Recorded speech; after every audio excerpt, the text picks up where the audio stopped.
We are back with another post-game Illini post-game show. This is our 12th. This is our 12th Illini post-game show. Seriously? Yeah. Wow. 12 post-game shows now. Wow. This is a good one. Illinois beats Michigan State in East Lansing 79-74. And let me tell you, this was the definition of just hang on for dear life. just kind of just like the game back in Champaign. Michigan State made a big second half comeback, but Illinois holds on for the win 79-74. That's Logan Lee. I'm Craig Choate. We're going to talk you through what we saw and what we think of the game here in the next 15-20 minutes of this episode. At Craig W. Choate on Twitter, at DLoganLee, at No One Asked Us Pod. That's all our Twitter channels. No One Asked Us 2021 at gmail.com if you want to reach out to us through Gmail. If you're watching this on YouTube, give us a like down below, the thumbs up button. And while you're there, also subscribe so you know when we come out with our new post-game shows or our new episodes like we do once a week on all of the audio platforms. Rate and review for us. We would really appreciate it. We're trying to get our subscribers up. It would really help us out if you give us a subscribe and a like while you're here. Like I said, Illinois wins by 5. Logan, how you feel? That face says it all. So I know you're not a roller coaster guy. You're not. I am now. I would say now I am. You are pretty much. I feel like we've had. I know this has nothing to do with the show and the game. But I will ride roller coasters. Okay, but they're not my favorite thing. Okay, and if it's too tall, no. Okay. Well, what I'm getting at is that during the Rutgers game, I believe I tweeted something about this is a roller coaster ride. I usually love roller coasters, but this is a ride I'd like to get off, because that was my reaction during that game. And as you said in the beginning of this show, this is just a game where you just want to hold on. This is a roller coaster ride I would have liked to have stayed on. I mean, granted, as long as what the result is every time, it'd be great. That was a trip. That was a lot of fun. That was so many emotions, so many thoughts. Let's just break it all down, because an opening statement's just not going to work here. All right. We'll run through the stats first to give people an idea of the game. Kofi Cockburn did lead Illinois, 27 points, 9 rebounds for Kofi today. So he did not get his double-double, but he was clutch, 10 of 15 from the field. Jacob Grandison broke out today. He was 6 of 10 from 3. So finally saw some shots fall for him. He scored 24 points, 8 of 12 from the field. Also had 5 rebounds and 5 assists. So an all-around game from Jake. Only other player in double figures was Trent Frazier. He got there late, and we'll tell you how in just a second. He had 12 points, 2 of 7 from 3, 3 of 9 from the field, 5 assists for him. Alfonso Plummer had 8, which I think all came in the first half. I don't know that he scored in the second half. Corbello had 3, DeMonte 2, Coleman Hawkins 2, Omar Payne with 1. Illinois shoots 45% from the field, 29.6% from 3, 8 of 27 from 3. They did shoot 23 free throws today, which is a big improvement. They normally don't get to the free throw line very much. Michigan State was led by Tyson Walker, I think is his first name. Is that his first name? Yeah, Tyson Walker. He had 26 points, 24 points in the second half for Tyson Walker. He didn't miss a shot in the second half, I don't think. He was 10 of 12 from the field. He is the one that single-handedly got them back in the game. And then they had AJ Hogard with 15 and Joey Hauser with 11. No one else in double figures for the Spartans. The rebounding battle, Illinois won by 2. Turnover, Illinois had 8. Excuse me, Michigan State had 11. Nothing else really, I don't think, stands out to me stat-wise. But I do want to go through this. And I was getting this pulled up I thought you were going to talk longer during your opening statement. No. Illinois was up 67-54. 67-54 with 5:28 left. And at that point, and this is where my head goes as an Illini fan, when it gets to the 5-minute mark, I think if you're up by about 15, you're safe, because everyone talks about Illinois' comeback against Arizona being the best comeback ever, 15 points in the last 4 or 5 minutes. Well, Illinois was up 13 with 5:28 left. I felt pretty good. I'm not going to lie. I felt pretty good. And then Tyson Walker took over, and they got it down to, was it ever a 1-point game? It's a 2-point game. It was a 2-point game. Okay. Yeah. It was 73-71 with 125 left. So, but yeah, Michigan State came storming back. Sorry, I keep coughing there. So let's jump in. I think the biggest story, I know Kofi went for 27-9, but Jake Grandison played absolutely phenomenally. And just 3 days ago, we were calling for all of his minutes to go to RJ Melendez. What do you think of Jake tonight? Jake heard the cries. I think Jake heard the tweets. Jake saw the tweets. Jake heard the podcast. Jake heard it all, and he saw that the world, or at least the Illini fans, were calling for his job to be revoked and for RJ Melendez to take his spot. And he showed today why he belongs there, why he belongs. His shooting stroke came back. He was electric from the 3-point line, hit some big shots, 24 points. He had those 24 early too. I mean, he didn't score for the last 12 minutes of this game, at least probably. It was basically Jake the first 30 or so minutes and Trent the last 10. That was pretty much how the scoring worked for this outside of Kofi. Jake was huge. Yeah, they need to have consistency from somewhere. Kofi's obviously going to give you, his 20 and 10 every night.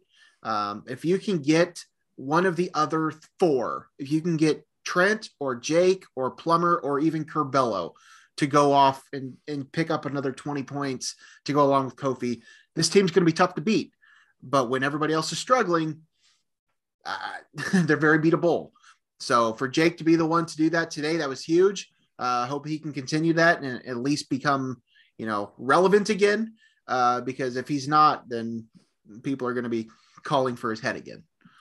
Jake Grandison hit a 3-pointer with 11:03 left in the game to make it 54-41. That was his 24th point of the game. He didn't score the last 11 minutes of the game. But yes, he was outstanding today. He was outstanding. Give credit where credit is due. I think everyone except for Brad Underwood was dogging Jake Grandison after not only Rutgers, it had been building up. He had been off for a couple games. Everyone was dogging him, and he came out in the first half and hit a couple threes. I think he had 5 in the first half. He had 5 threes in the first half, had 15 points, and silenced those doubters. RJ Melendez only played 9 minutes, did not score, and had a -2 efficiency. So the player that you wanted to take Jake Grandison's place did not play well today. Grandison did have 29 efficiency, which is really good. And Kofi had 27 player efficiency rating today, which anything above 15 is excellent. The other thing, the next thing I want to talk about as a key today was just the energy from the get-go. It kind of died off in the second half. And I noticed this very early. Yesterday in the pregame press conference addressing the media, Underwood was pissed at the effort at Rutgers. Right. If you can go back and listen, I think Illini Inquirer posts all of the, excuse me, it was on Zoom yesterday. So they post the recording on their YouTube. Just listen to the 15 or 20 minutes that Brad talked to the media, and you could tell he threw some, he was cursing a little bit, and you don't see that from him a ton. He does do it more than most coaches, but I think he tries to avoid it just because it is the media and it is going over air and TV waves. But he was not happy. And early in this game, I noticed, first of all, everyone was crashing the boards, but I noticed Alfonso Plummer dove for a loose ball. It was like 2 minutes into the game.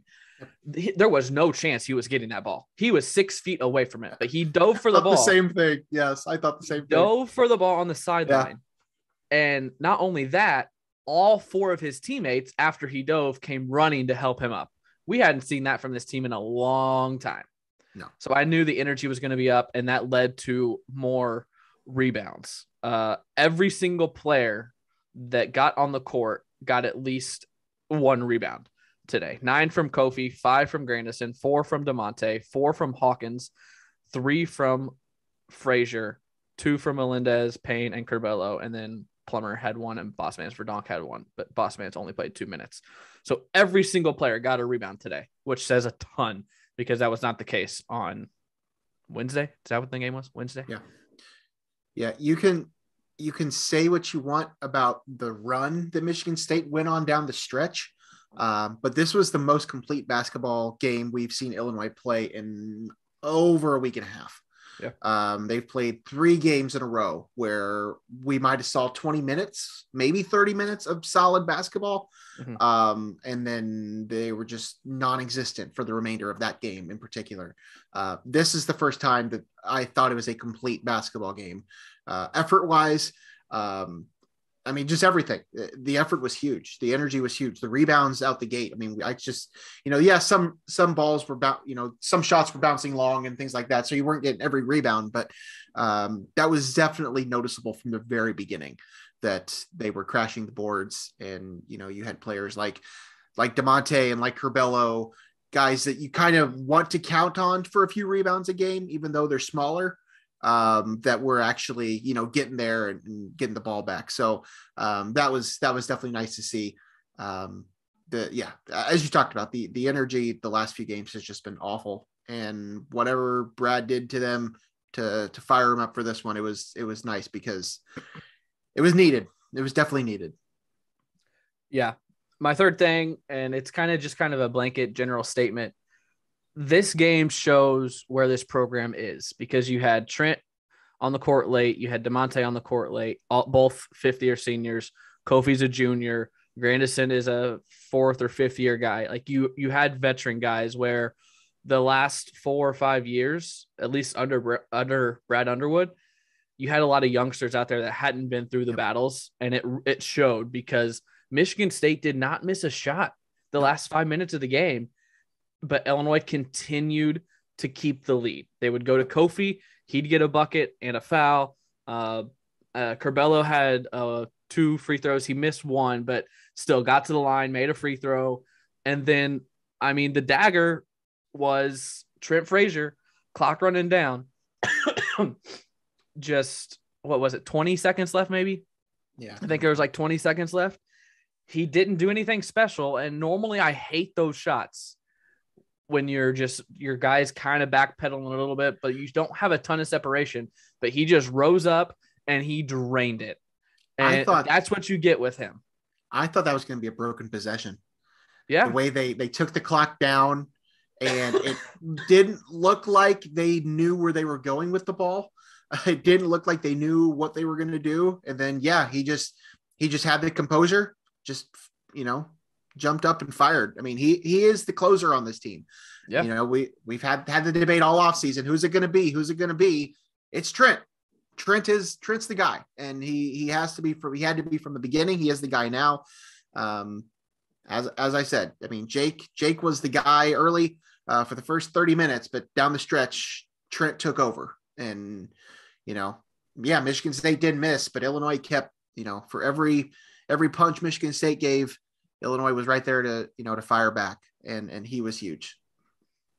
Yeah, I'm trying to find the highlight, but it was with 23 seconds left. With 23 seconds left, and then Michigan State went down and missed a shot. I think Illinois got the rebound, and then Michigan State didn't foul for some reason. I didn't watch the last 15 seconds. I was tweeting and watching everyone react on Twitter, but go ahead. Do you think the bus is stopping at Pizza Hut before they get on the plane? Yes. I doubt it, but you think Pizza Hut was brought to the Breslin Center for them to grab before they got on the bus to then go to the plane? It would not shock me at all if that was their post-game meal was very possible. So also in backstory for that, in Brad's post-game yesterday or pre-game press conference on Friday yesterday, people were asking him about the Rutgers game, and he said he was really mad and upset. And he said Rutgers met us at the Pizza Hut parking lot and just beat the crap out of us. And so no one said anything. Like I said, it was on Zoom, so no one you didn't hear the media laugh or react or anything. But then at the end of the press conference, Jeremy Warner was like, all right, Brad, I got to know, like, did something happen at Pizza Hut? Like, is a bad experience happen at Pizza Hut? And Brad just said in his hometown when he was growing up, that's where you would go if you wanted to scrum. Like, if you wanted to get onto some, like, get into fights, you went to the Pizza Hut parking lot. And so that's kind of become the media joke and all that with Illinois and Pizza Hut. So maybe some NIL deals coming for the Illini, or Brad's sponsored by Pizza Hut. I'm not sure Pizza Hut wants in on that. I'm not sure they want to be promoting fighting in their parking lots, but if they are, I'm sure Brad's more than open to some sort of partnership. While we were talking, before we got into that, we were talking about Trent Frazier. He did move into second all time in 3-pointers made. I had been keeping an eye on that number for the last couple of games, but he hadn't really gone off.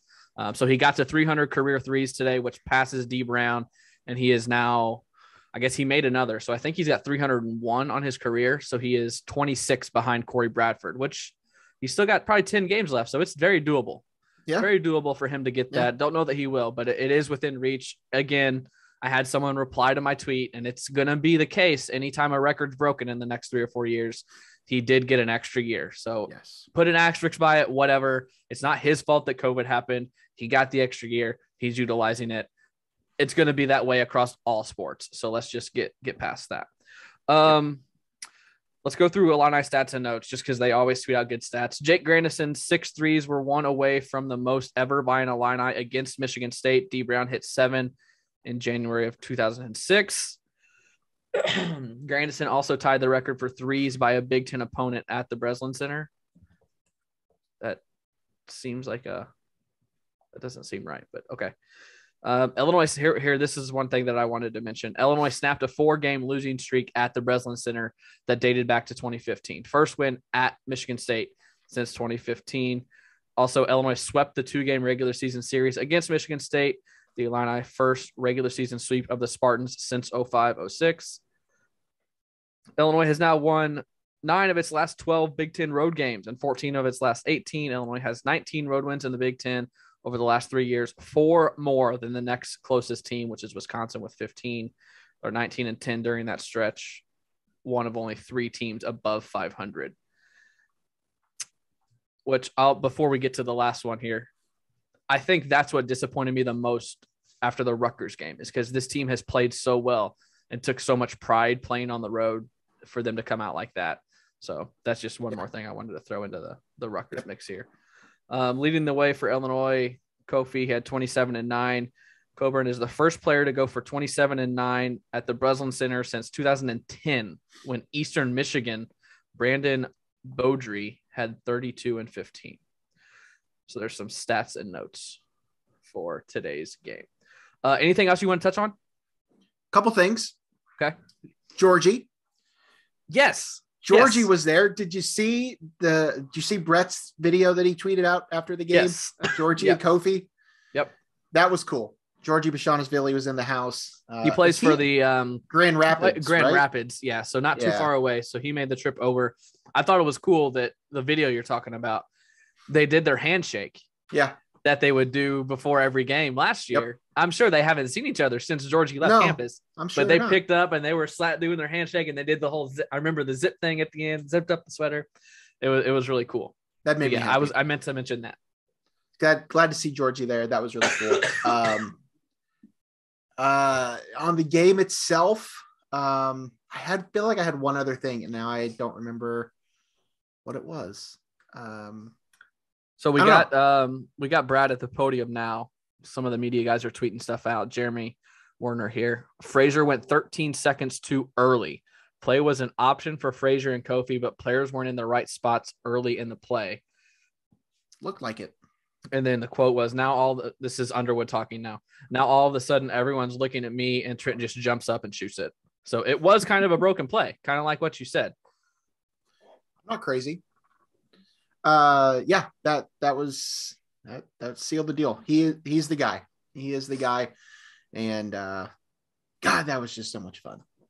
Let's see if there's any other finals here while we're I don't think so. I don't think any other Big Ten games have gone final. And by the time this gets out, there'll be other stuff. So I don't think we need to read through any more games. Yeah. I'll check the standings. Go ahead. I mean, this might be something we'll talk about on our full show, but do you want to talk about the top 16 that came out today? Yeah, we can mention it here, but we'll break it down more in the show. The selection committee did release their top 16 seeds. So, bracketologists release their stuff weekly. This is the actual committee. This is the group that will seed the bracket in 3 weeks. They released who would be the top 4 seeds in each region today if the bracket was today. Illinois was in there. They were a 3 seed. Yeah, they were a 3 seed in the West, which that's all going to change. Basically, they were ranked 12th overall. So they were a 3 seed in the West. They would have had Gonzaga at the 1, Duke the 2, Illinois the 3, and Texas the 4, which is a tough region. That's probably the toughest region of them all. But yeah, it was good to see Illinois in there. I thought they would be a 4, so it's good to see that they're a 3. And it was good to see Wisconsin was behind them. Yeah, Logan's been writing that Wisconsin's not deserving of a higher seed than. And they said that on the show. Did you watch it? No, I didn't watch it. I was just seeing afterward. I've not been against Wisconsin being seated higher than Illinois. My initial complaint was the bracket that came out a few weeks ago when Wisconsin was like 2 seed lines higher than Illinois. That's what I had a problem with. Yeah. I kind of figured Wisconsin being a 3 and Illinois being a 4, like that, whatever, like that's fine. That's kind of what I've been anticipating. But to see that come out when everybody else was putting Wisconsin a seed line or 2 higher than Illinois, for the committee to actually put Illinois higher than Wisconsin, that was kind of nice to see that. Yeah. Whoever the guy was that was presenting the bracket said that Illinois got the edge because of the head-to-head win. Wisconsin was 13. So it was right there, but Illinois moved to the 3 line because they beat Wisconsin. Run through the Big Ten standings as they sit right now. There are teams that are playing right now so these will change before the end of the day. Purdue and Illinois tied at the top 12-4, Wisconsin 11-4, Ohio State 9-4, Rutgers 10-5. And that's kind of the top of it. It goes in order from there: Michigan State, Michigan, Iowa, Indiana, Penn State, Northwestern, Maryland, Minnesota, and Nebraska. So that's where we're at. Illinois is now 19-7 overall. Man, I'm just like, I feel like we could talk for like 2 hours about this game and where we're at right now. But I'm pleased with the response. Next up is a home game Thursday versus Ohio State, 9:00 tip, and then Sunday at Michigan. That's still on CBS, right? That hasn't been moved because this game was supposed to be on Fox, and they moved it. They moved it up 2.5 hours and to ESPN. So I don't know why. It was to accommodate some schedule change, I think. Yeah. But no, as far as I know, Sunday is still on CBS. Okay. My final thought, and I was just getting ready to say it before I said what's coming up next. I'm just happy with the response. We were all very critical of this team after the Rutgers game because they lost it. It had been three games in a row where they didn't really play up to their potential. So I'm just happy with the response. When you're quick to criticize someone and they respond, you got to give them props. And I give everyone props. I don't think there was a single player on the team today that didn't bring it. Plummer didn't play great. I don't think he hit a 3. His defense is always a liability, but he got to the hole a couple times. He played hard. He dove on the floor. So you got to give him props for responding when a lot of people thought they were down. So I think that's my biggest takeaway is this team's resilient. Yep. They were not trending in the right direction after Rutgers. The last 3 games had not gone well. So we knew that if they continued that, it was likely going to be a struggle for the rest of the season. So for them to bounce back like they did today and to show fight and show energy against a good Michigan State team, not a great Michigan State team, but a good Michigan State team. Yeah. Again, the rest of the season schedules, not the easiest. Ohio State's, certainly in the mix for this thing. So, but this is a big one. This is a huge one to go to East Lansing and get a win. Yep. We were talking about Pizza Hut earlier. So Illinois basketball tweeted out their final score graphic, with the 79-74 victory. Pizza Hut just replied to Illinois and said, "This W is brought to you by a parking lot in McPherson, Kansas." So it has begun. Yes. Illinois and Pizza Hut, the pairing that we didn't know we needed. Also, Georgie got his Big Ten championship ring today. Oh, okay. He hadn't got that yet. So Josh Whitman tweeted that he got that today in the locker room. So that's cool. Good stuff. That's fun. All right. Love Pizza Hut. I do too. Maybe we'll sponsor our show. I would love that. I was a big pizza guy growing up. Book It. Did you guys have Book It? We did. Yeah. All right. We'll get out of here before we start rambling, and this goes an hour long. Illinois improves to 19-7, 12-4 in the Big Ten, 79-74 win at Michigan State, which is huge. At Michigan State, it's a big deal. Next up, Thursday night against number 18 Ohio State currently, but the rankings come out tomorrow, so that could change. 9:00 at the State Farm Center. Logan, you have anything else? No, sir. Let's go get the Buckeyes. Got a big one on Thursday. Wear orange. Big one. It is the orange out. For those of you going to the game, it is the orange out. So please wear orange to help the team out. Because like we said during the Rutgers game, Illinois' home court advantage has not been that much of an advantage the last 5 years. So let's get that home court advantage back. For Logan Lee, I'm Craig Choate. I'm going to go have some Pizza Hut. We'll see you next week.